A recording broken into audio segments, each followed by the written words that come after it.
بسم اللہ الرحمن الرحیم۔ ترجمہ: اللہ کے نام سے شروع جو نہایت مہربان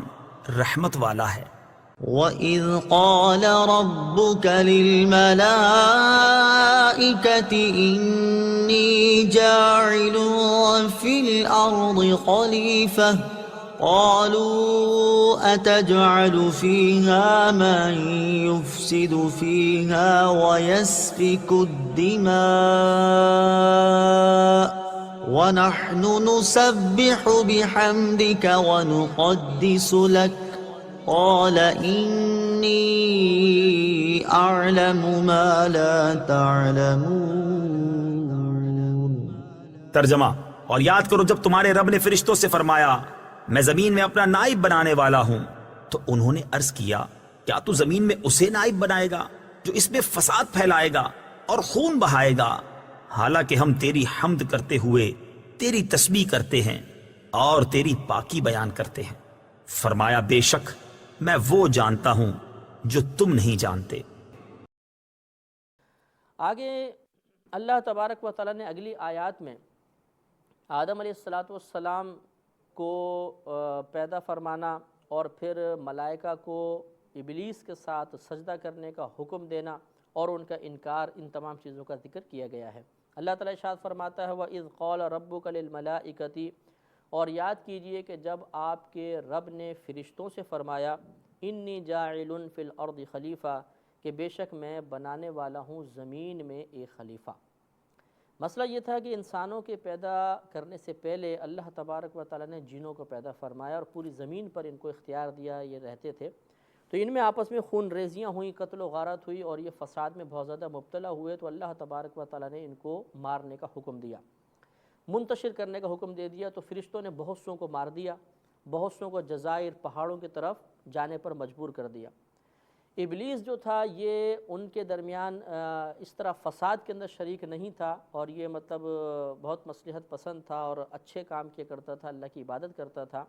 تو پھر اللہ تعالیٰ نے اسے فرشتوں کے ساتھ رہنے کی اجازت مرحمت فرمائی۔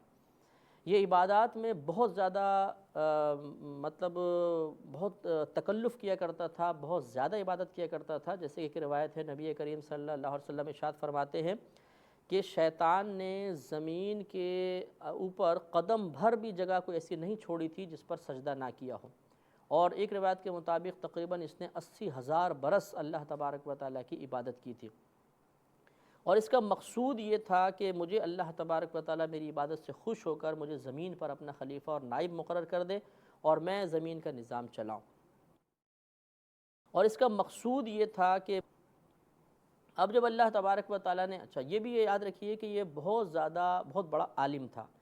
اور فرشتوں کا استاد اس کو کہا جاتا تھا، لہٰذا شیطان کا ایک لقب معلم الملکوت بھی تھا، فرشتوں کا استاد، فرشتوں کو سکھانے والا۔ اب اللہ تبارک و تعالیٰ نے جب آدم علیہ السلام کو اپنا نائب بنا کر زمین پر بھیجنے کا ارادہ فرمایا تو اللہ تعالیٰ نے فرشتوں سے مشورہ فرمایا،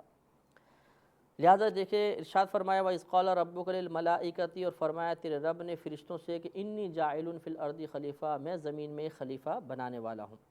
یہ ایک طلب مشورہ تھا۔ مشورہ ہمیشہ اس وجہ سے، مشورے کا معنی ہوتا ہے کسی کی رائے معلوم کرنا، اور یہ رائے معلوم کرنا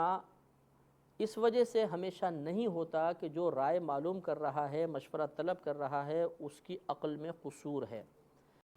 بلکہ یہ مشورہ طلب کرنا کئی وجوہات کی بنا پر ہوتا ہے۔ کبھی تو واقعی ایسا ہوتا ہے کہ ہمیں کسی بات کے بارے میں فیصلہ کرنے میں دشواری ہوتی ہے تو ہم آسانی چاہتے ہیں اور سامنے والے سے رائے طلب کرتے ہیں۔ کبھی ایسا ہوتا ہے کہ ہمیں ایک چیز معلوم ہوتی ہے، ہم کسی فیصلے پر پہنچ چکے ہوتے ہیں لیکن مزید بہتری کی امید میں کسی سے مشورہ لیتے ہیں۔ کبھی ایسا ہوتا ہے کہ ہم ایک مناسب بہترین فیصلہ کر چکے ہوتے ہیں، ہمیں 100% یقین ہوتا ہے کہ اس میں کوئی خرابی نہیں ہے، اب ہم سامنے والے کی سمجھ کا امتحان لینا چاہتے ہیں کہ دیکھیں یہ کیا کہتا ہے، اس میں کتنی سمجھ ہے، اس معاملے کو اس نے کتنا سمجھا، ایک یہ بھی صورت ہوتی ہے۔ اور کبھی ایسا ہوتا ہے کہ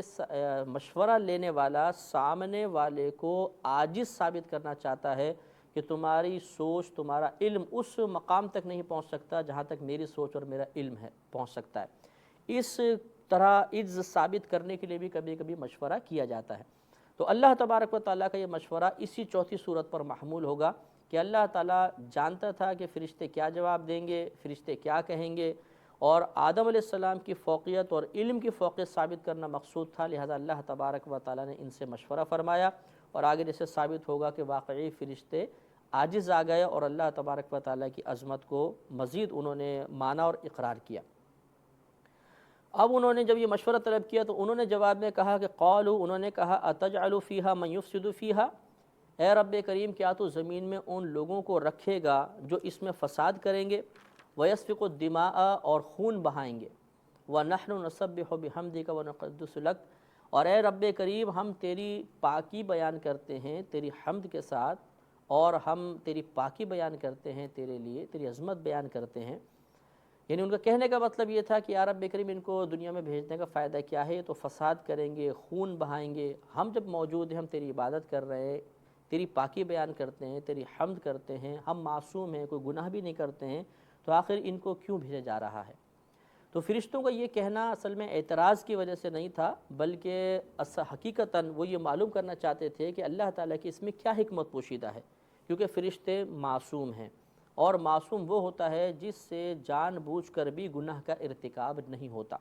کوئی صغیرہ کبیرہ گناہ نہیں ہوتا، اسے معصوم کہتے ہیں۔ لہٰذا فرشتوں کا اگر یہ جواب ایک اعتراض ہوتا تو گناہ تھا کہ اللہ تعالیٰ کی کسی فعل پر اعتراض کرنا گناہ ہے، اور فرشتے معصوم ہیں، لہٰذا معلوم ہوا کہ یہ اعتراض تو تھا ہی نہیں۔ لہٰذا ہم یہ کہیں گے کہ فرشتے اصل میں وضاحت طلب کرنا چاہتے تھے، اللہ تبارک و تعالیٰ کی اس میں پوشیدہ حکمت کو جاننا مقصود تھا۔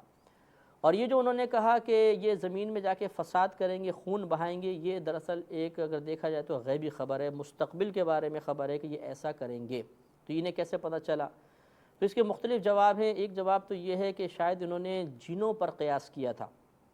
کہ جب جنوں کو دنیا میں بھیجا گیا تو انہوں نے فساد کیا، خون ریزی ہوئی، تو انسان بھی ایسے ہی کرے گا،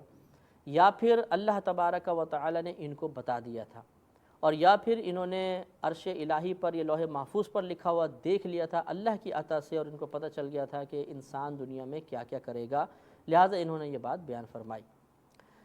اب چونکہ یہ اعتراض نہیں تھا، یہی اس کے اوپر ایک مزید دلیل ہے کہ اللہ تبارک و تعالی نے ان کو کچھ سزا نہیں دی، ورنہ اللہ کے افعال پر اعتراض کرنا یہ قابل سزا بات تھی اور ان کو سزا ملتی۔